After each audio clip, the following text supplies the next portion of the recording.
demi-droite. On voit tout d'abord des segments et des demi-droites. Commençons par observer la chose suivante.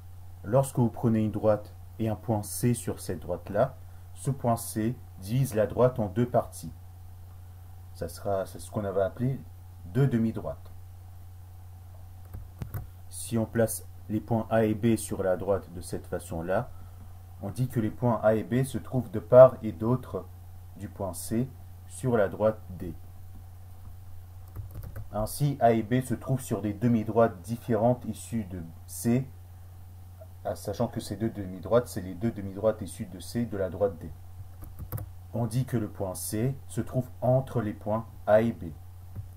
Si on place le point grand D ici sur la droite petit d, alors B et D se trouvent sur la même demi-droite issue de C. Par rapport à la droite D, on dit que B et D se trouvent du même côté par rapport à C. Voilà, donc ce sont des notions de base qui nous permettent de comparer les points sur une droite entre eux. En effet, on vient de définir une relation qui s'appelle entre. Donc quand vous prenez deux points sur une droite, un point peut être entre ces deux points-là. On a aussi défini ce que c'est être de part et d'autre. Quand vous prenez un point sur une droite, deux points peuvent être de part et d'autre de ce point-là sur la droite. Et on a défini aussi ce que c'est être du même côté d'un point sur une droite. En effet, B et D sont du même côté du point C sur la droite D, petit d. La partie d'une droite qui se trouve entre deux points donnés, la partie d'une droite qui inclut deux points et tous les points entre ces deux points-là, donc on parle de cette partie-là de la droite, elle s'appelle le segment, un segment d'extrémité AB. Donc ces deux points-là s'appellent les extrémités du segment, et tous les points entre ces points-là, y compris ces points-là, c'est le segment AB. Donc on vient de définir le segment AB. On note les segments en précisant leur extrémité. Cela détermine le segment d'une façon non ambiguë, parce qu'il n'y a qu'une seule droite qui passe par deux points. Et une fois qu'on a pris cette droite, le segment, c'est tous les points qui se trouvent entre ces extrémités. Voilà. Parfois, on pourra aussi noter les segments par des lettres minuscules. Par exemple, on pourra dire que ce segment-là, c'est le segment petit a. Ensuite, quand sur une droite, vous prenez un point, et vous prenez ce point-là et tous les points qui se trouvent d'un côté donné de ce point-là sur la droite, donc par exemple, tous les points de ce côté-là, eh bien, on a défini une demi-droite issue de A, du point A. Voilà. Ici, le point A s'appelle le sommet ou l'extrémité de la demi-droite.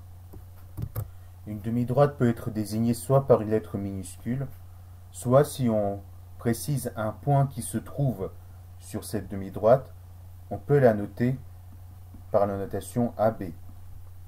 C'est la demi-droite issue de A passant par B. Parmi les segments, il y en a qui sont de même longueur et d'autres qui ne le sont pas. Par exemple, à vue d'œil, ce segment-là et ce segment-là sont de même longueur.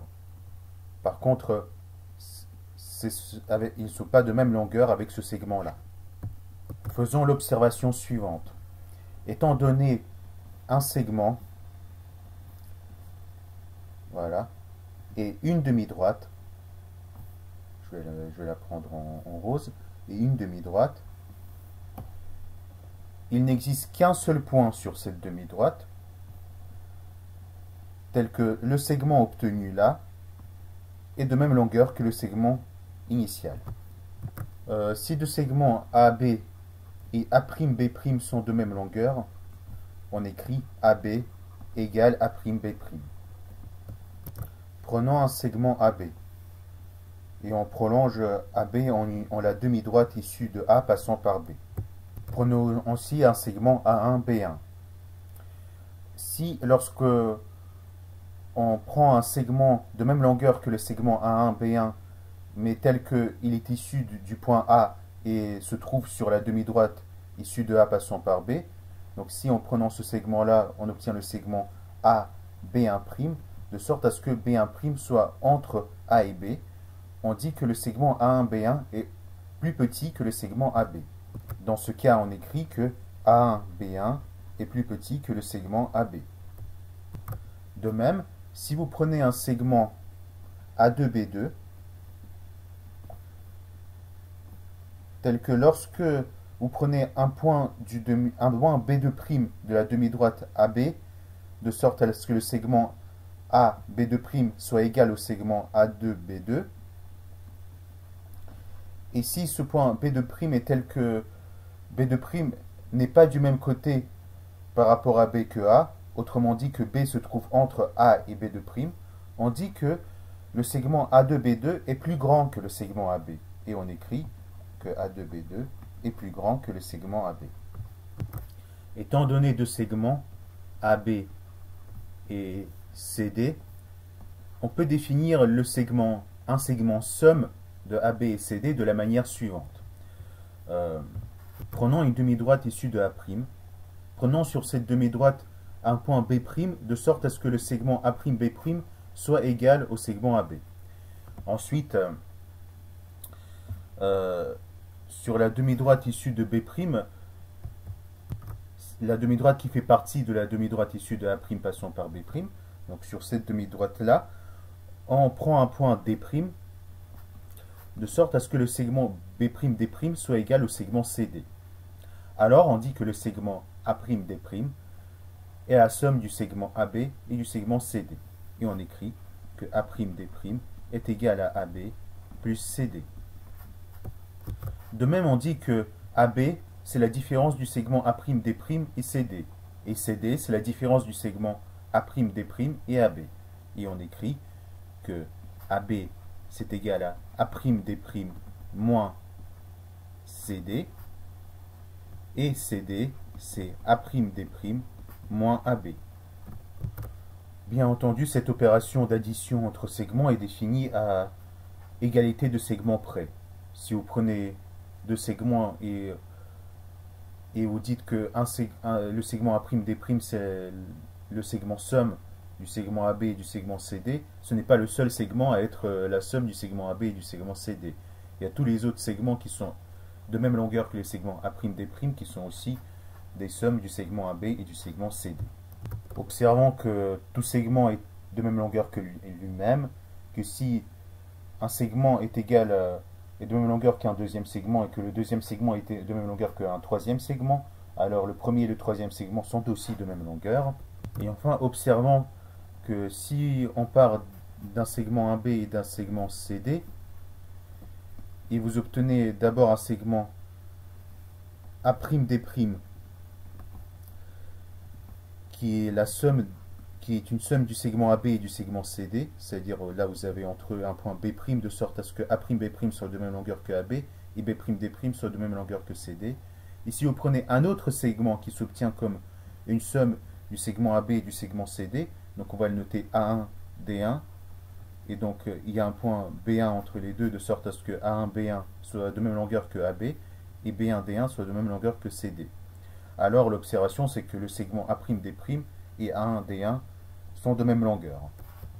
Enfin, comme vous savez additionner maintenant les segments, vous pouvez aussi additionner plusieurs fois le même segment avec lui-même. Vous pouvez prendre AB et vous pouvez définir le segment qui correspond à AB plus AB. Donc ça fait A', B', B seconde, de sorte à ce que A'B' soit égal à AB et B' seconde soit égal à AB. Le segment que vous obtenez, le segment A'B seconde, c'est le segment qui est égal à 2 fois AB. Donc cela vous permet de définir la multiplication d'un segment par un entier. Également, étant donné un segment AB, vous pouvez le diviser en un certain nombre de parties égales. En deux parties égales. Si vous le divisez en deux parties égales, alors le point C, qui est l'extrémité commune des deux parties égales, s'appelle le milieu du segment AB. Et on note par les deux petits traits là, le fait que le segment AC est égal au segment CB. De manière générale, on peut diviser un segment en n parties égales. Cela vous permet du coup de définir l'opération de division d'un segment par un entier. Enfin, vous pouvez vérifier que l'addition des segments est commutative. Si vous prenez deux segments A et B, alors leur somme ne dépend pas de l'ordre dans lequel vous les sommez. Vous pouvez montrer que l'addition des segments est associative. Ça veut dire que vous pouvez faire les opérations d'addition dans n'importe quel ordre. Mais il s'agit en quelque sorte d'évidence normalement pour vous. Parlons maintenant un peu des angles. Finalement, les angles, ce qu'on va dire sur les angles, ça va beaucoup ressembler à ce qu'on a dit sur les segments. Quand on prend une droite d'un plan, elle divise ce plan-là en deux demi-plans. Un demi-plan qui est là et un demi-plan qui est là.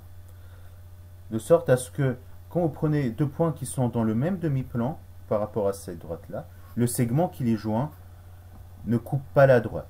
Par contre, si vous prenez deux points qui sont dans des demi-plans différents par rapport à cette droite-là, le segment qui les joint coupe la droite. Maintenant, si vous prenez un point et deux demi-droites issues de ce point-là,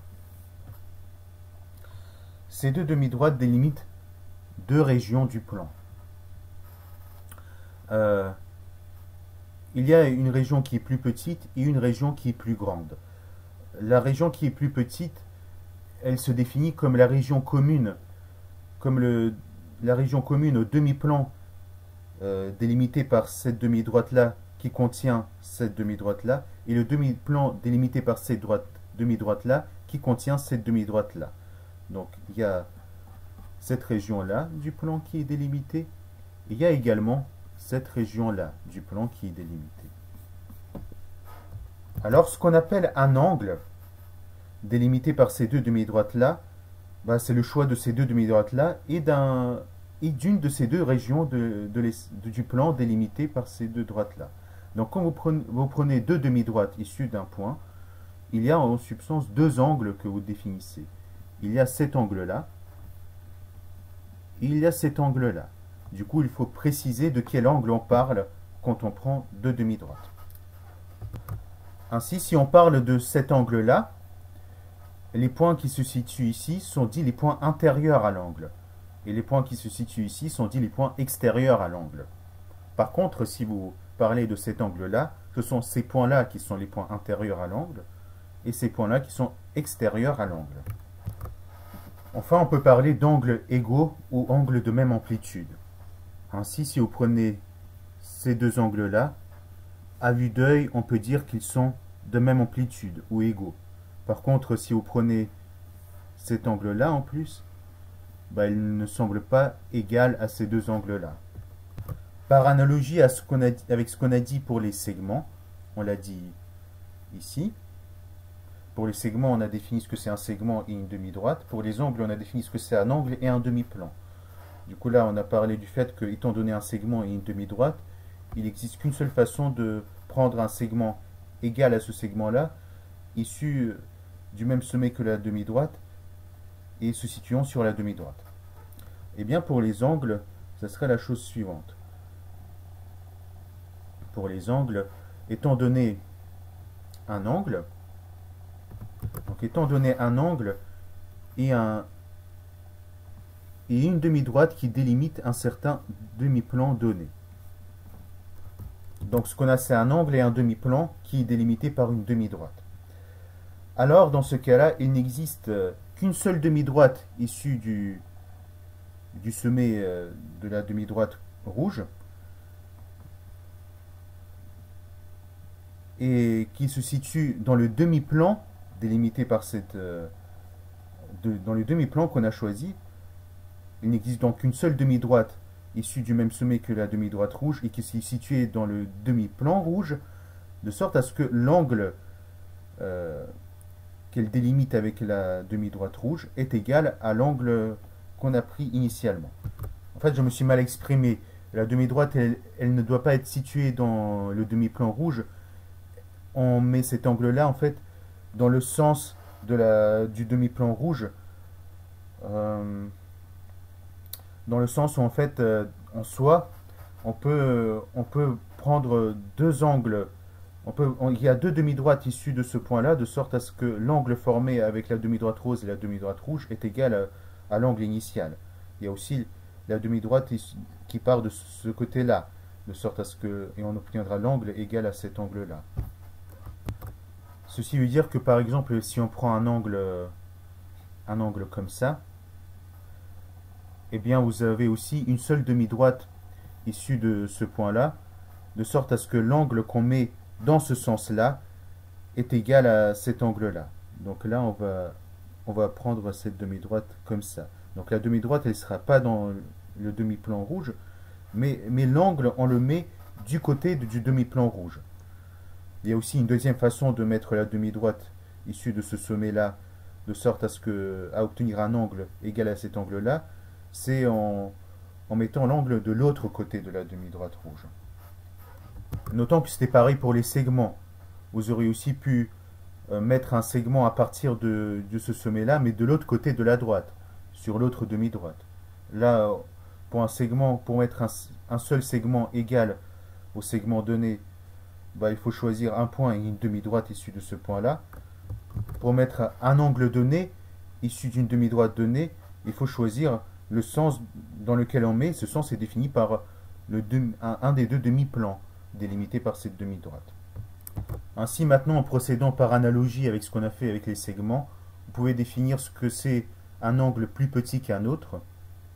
Donc, il faut faire bien attention à ce que l'angle n'est pas seulement de demi-droite, mais aussi le choix d'une région délimitée par ces deux demi-droites. Donc, c'est en tenant compte de cela qu'il faut définir ce que c'est un angle plus petit qu'un autre. Vous pouvez définir ce que c'est la somme de deux angles, la différence de deux angles. Vous pouvez dire que deux angles définis comme somme de deux angles donnés sont de même amplitude. Vous pouvez définir ce que c'est multiplier un angle par un entier. Vous pouvez diviser un angle en plusieurs angles. Et ce qui est important, du coup, ce qu'il faut quand même dire, c'est que quand vous divisez un angle en deux, imaginez vous avez un angle là,